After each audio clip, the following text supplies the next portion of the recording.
Hi guys! Welcome back for another episode of Gaming with my Dart Swinger. In this episode, I take my first forays into combat in Elite Dangerous. After about 35 hours of gameplay, I finally worked my way into a Cobra, which is the first ship that I've had that I really feel comfortable with taking into combat. Granted, you can take even the basic Sidewinder into combat if you wanted to, but you may have a more difficult time succeeding in your combat ventures. Not to mention that you'll have to choose your targets a bit more carefully. That is, unless you've spent a ton of credits on upgrading it. Now that I've got a Cobra with upgraded weaponry and enough credits to cover the cost of refueling, repairing, and rearming the ship, as well as enough to cover the cost of ship replacement in the case of ship destruction, I'm ready to fight. Well, almost. The first thing needed to get into combat is to find it. There are a few ways to do this. The first is to check the bulletin boards for any missions looking for freelance combat pilots. This can lead you to your first combat. However, if you're looking to side with a certain faction, be cautious before you accept those. They could be put out by a faction that opposes the faction that you want to support. In this case, you can use that mission's information to find a combat zone. The next way to find combat is to check the newsfeed on the right of the Starport Services menu. This can provide current information on active combat zones. You can use that information to get to the system where combat is located. Another way to find combat is to inadvertently fly into a system that has active combat zones. They will pop up on your navigation panel as conflict zone, and they'll also state low or high intensity. However you find the combat zone, you'll have to lock on and navigate to it the same way you would as if it was a station. Now that we know what system the combat is in and we're in that system, now we have to find out exactly where it's at and get to it. We check the navigation menu to see if it's loaded there. In this case, we just launched the game and it's not listed. For it to show up in the navigation menu, we'll have to leave the station. We do this the same way as in the trade runs. We'll click the spacebar over launch to request our launch permission, strafe up to lift off the pad, press insert to raise the gear, and fly out of the station.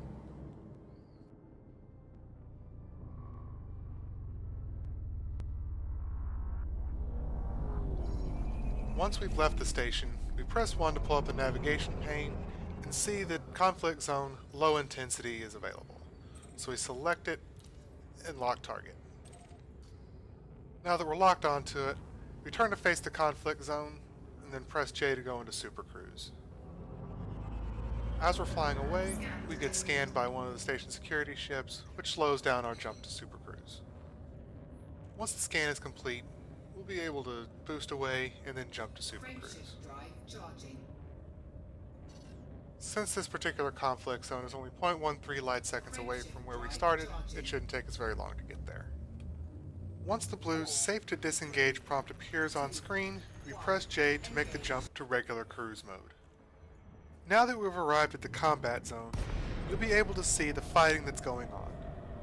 You'll also notice that all of the contacts on your radar in the center of your dash are orange. This means that you have not chosen a faction to fight for. Because of this, both sides are shown as neutral to you. To fix this, press 4 to pull up your information panel, then use the E key to go to the Functions tab. Once there, use the S and W to highlight Faction, then press the spacebar. This will show you the factions you can fight for. Use the E or Q key to go back to the Status tab, then use the S and W keys to scroll down to see the factions that are fighting and check who their allegiance is to. Use this information to choose who to fight for, then go back to the Functions tab to select your allegiance for this fight.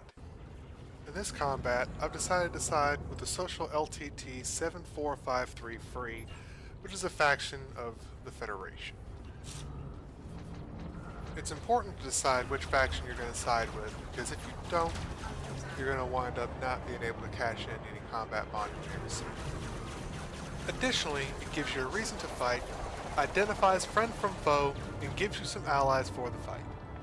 Be sure to deploy your hard points though. That's where your weapons are stored, and you kinda need those to fight. To deploy your hard points, press the U key. Now that you've selected a faction and deployed your hard points, you've still got a bit of prep work to do before opening fire. You're going to need to allocate your power appropriately. This will largely depend on personal preference. Personally, I go with 3 dots on shields, which are displayed as SYS on your power management grid on the lower right corner of your display.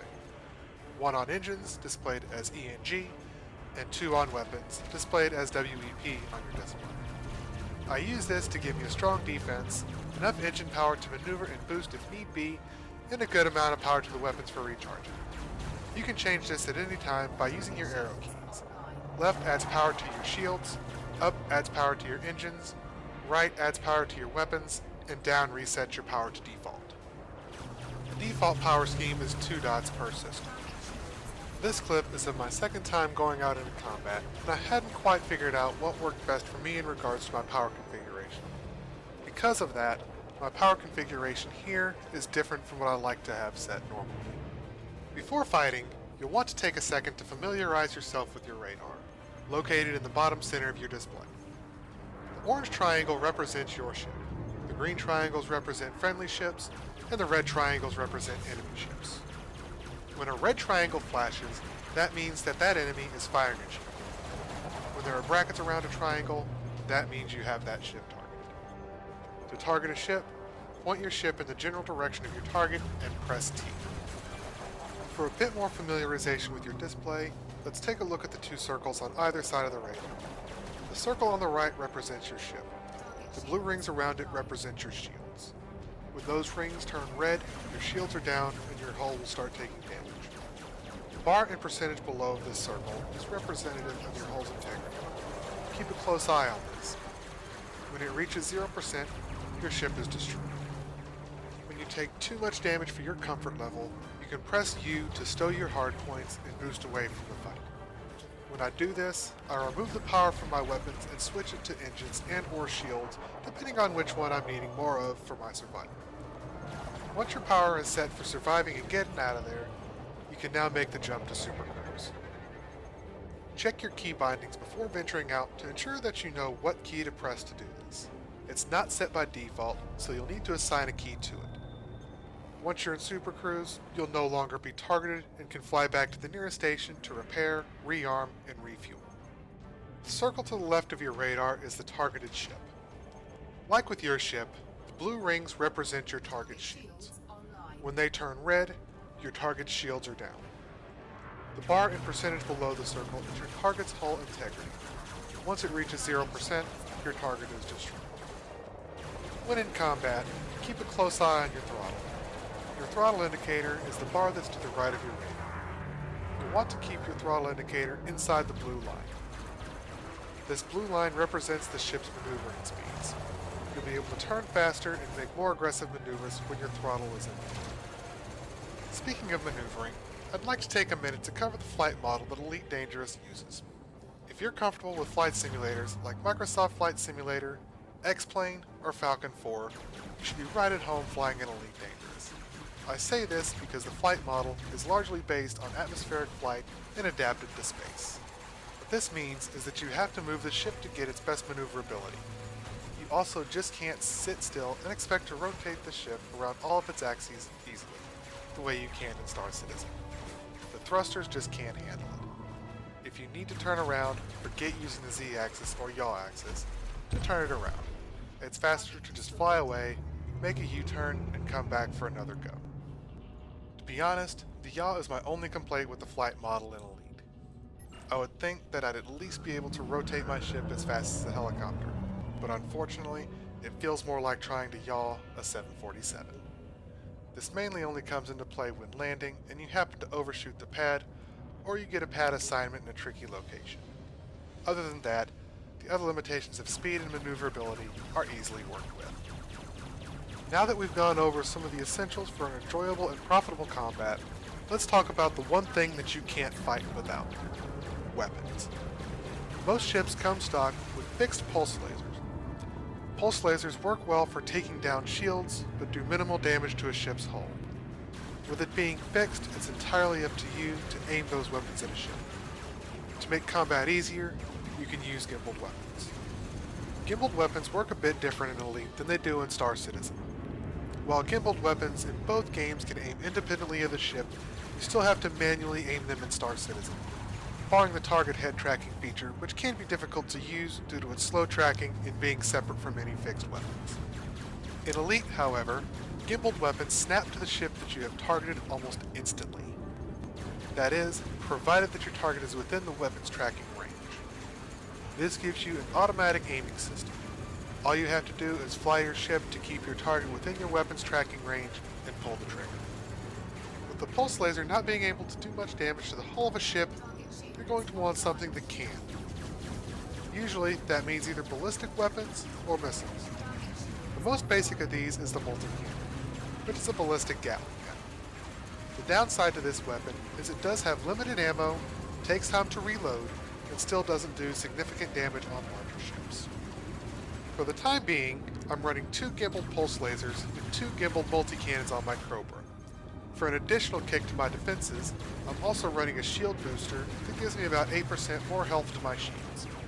I may upgrade these to better weapons and shield boosters as time goes on, but that's largely going to depend on what I choose to do as time goes on. As evidenced by the fight you can see now, even with these 4 weapons on my Cobra, it takes quite a while to take down a larger ship, such as the Federal dropship that I'm fighting here. Despite how long it takes to destroy a Federal dropship, it's very profitable to do so. The combat vouchers I've received from destroying Federal dropships have earned me 22,000 credits per dropship destroyed. This rate may vary depending on the ship you're flying, the factions you're fighting for and against, and the sector that you're in. On another note about weapons, if you look at the information above your ship's shield indicator, you can see your weapon states. Here, you'll be able to see when your weapons are reloading, overheating, out of power, or out of range. If your weapons are overheating or out of power, you can add power to your weapons through the power distribution function we talked about earlier. If for any reason your weapons cannot fire, other than your weapons just can't aim at the target, the indicator for that weapon will turn red. When it can fire again, it will return to its orange color. While looking at my display, you can see 2 items that are above the target ship status indicator. These are my Discovery Scanner and my Killborn Scanner. While not related to combat, they do deploy when you deploy your hardpoints. The Discovery Scanner is what allows me to collect navigation data from nearby planets so it can be sold when I reach 20 light years away from the point that I scanned. I can use the Killborn Scanner to scan a target ship to see if there are any bounties for that ship's destruction. If there are, I can open fire on that target with the intent to destroy it. If I destroy it, I get a voucher to turn in for credits at the next station that I land. That's a topic for another video though, because that gets into bounty hunting, which I haven't done any of yet. I still have a bit more to learn about how some things in this game work before I'm ready to begin my bounty hunt. If you've made it to this point in the video, you're probably pretty interested in combat in Elite Dangerous. Let's face it though, who wouldn't be interested in combat? One of the draws to a game like this is the combat. Combat in video games like Elite Dangerous is dangerous, exciting, and very rewarding. Putting your skills against another in a fight to the death. The victor leaves the fight with a fistful of credits and their life. Let's face it though, combat isn't for everyone. So why would we want to participate in the combat in Elite? Well, the main reason is the profit that it brings in. So far, in my experiences in Elite, combat has brought me the most credits for my time spent. It earns you so many credits because it's a high-risk venture. You could easily lose your ship. If you don't have the credits to rebuy your ship with insurance, you're stuck back in the stock Sidewinder. Fortunately, Elite doesn't use a permadeath system of any kind. When you die, you either pay the insurance on your ship or get the stock Sidewinder, and you can continue playing with everything else that you've earned. Another reason is the excitement that it brings. Let's face it, there's a lot of traveling in Elite. Making cargo runs, exploring, and playing the commodities market are all ways that you make your way in the galaxy. They can also immerse you in the game for hours. However, that can get a bit dull at times, traveling from system to system and station to station, just to see more menus and more planets. What better way to break up that than with a bit of excitement brought on by combat? Just make sure that the ship you intend to bring into combat is capable as a dogfighter. If you like to take risks and get a reward proportional to the risk you take, you just might be the mercenary type, looking for the next fight and fighting for the highest bidder or to help influence the outcome of a major battle or war. Now that we've discussed why we want to fight, let's discuss why not to fight. The main reason would be that you just can't afford to lose your ship. Maybe you've run your credit pool a bit too low to pay for your ship and or the upgrades on the ship if you lose it. Or you don't even have enough credits to pay for cargo or fuel for your ship and you're relying on cargo and information ready missions to make your credits back. Another reason to not want to fight is that you're not sure what side you want to be allies with. Do you want to ally with the Federation, the Empire, or the Alliance? Or do you just want to be an independent and free from all three major factions? Additionally, you may not be a risk taker. You just want to mind your own business, carry your cargo or exploration data, and be left alone, letting others do all the fighting. You could also be a combination of the three, like I was until recently. I wanted to just be left alone to do my business while earning enough credits to get better ships, and I really didn't know who to fight for. I still don't. However, I'm fighting for the Federation since I'm in Federation space, and it'll make my life a bit easier while I'm here if I fight for them. I may change my mind later once I venture into Empire or Alliance space.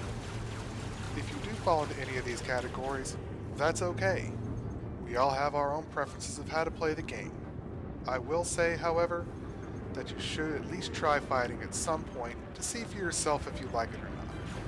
You may change your mind once you do. Pretty soon, you'll see a notification come up in the center of my screen in big blue letters saying objective complete. What this means is that I had a mission to destroy 7 ships in a combat zone in this system, and I just completed my 7th kill. When I return back to the station, I can complete this mission for an extra 22,000 credits. At this point, I really don't know what else to say about the fight, so I'll let you guys turn up the volume, sit back, and watch the last few minutes of the fight. When I come back, we'll talk about getting paid for your efforts.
Here we are, back at the dock to turn in our combat bonds to receive the credits we've earned. Before we turn them in though, I'd like to let you know that you lose any and all combat bonds that haven't been turned in if you lose your ship. Now that that news is out of the way, let's cash in. To do so, as with everything else in Elite, open up the Starport Services menu, then you go to Contacts and select Combat Bond Contact. Then press space to select the combat bonds that you wish to cash in, then press space again to confirm the transaction. The combat bonds I'm turning in here are from a different fight than the one we just watched, and the payout for this one is a little bit less than for that fight. In conclusion, combat is a fun and effective way to earn credits in Elite Dangerous. Just make sure you have the right ship for the job, and you select a faction to side with before the fight starts, and you'll be able to start your career as a mercenary. Don't forget, if you guys like this video, give it the old thumbs up and subscribe, and thanks for watching.